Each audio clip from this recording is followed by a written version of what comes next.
Good morning guys. Yan, pinapakita ko po yung kalabasa na lulutuin ko guys.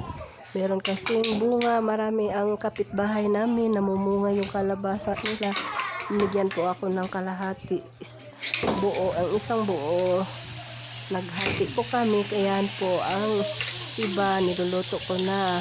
Hindi ko inubos yung kalahati kasi marami kasi siya. Hindi naman kumakain masyado yung mga anak ko. Ako lang kumakain ng kalabasa. Ayaw kasi kunti lang kainin ng anak ko. At saka yung hubby ko hindi mahilig sa kalabasa.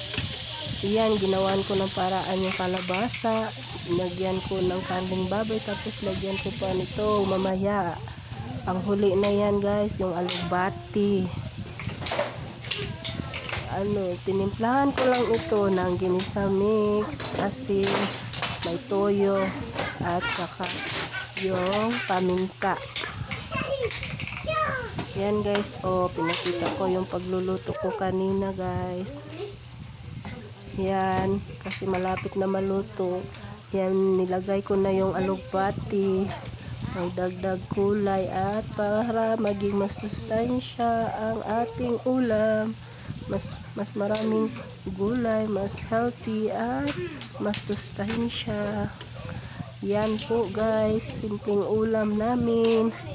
Healthy, simple pero healthy at mas sustansya. Mas mainam to kay sa kumakain tayo ng puro karning baboy. Masarap yan guys kasi may sahog yan. Karning baboy po ang sahog yan guys. Pero mas gusto ko kainin yung gulay. Yan guys, luto na yan. Ready to eat na yan. Kakain na ako guys. Naghain na po ako sa bowl para kakain na ang mga anak ko. Yan guys, kumakain na ako. Ang sarap pala pag ako ang magluto.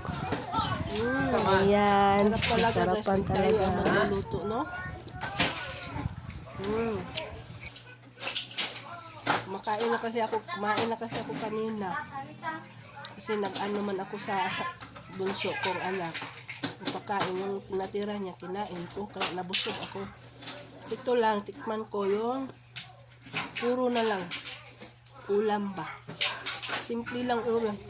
Kung ano talaga, masarap man siya kung walang rice. Ulam lang. Simple lang pero masustansya ito guys at healthy. Thanks for watching. Meron din ako ang himagas guys. This one, saging. Bye bye. That's all for today.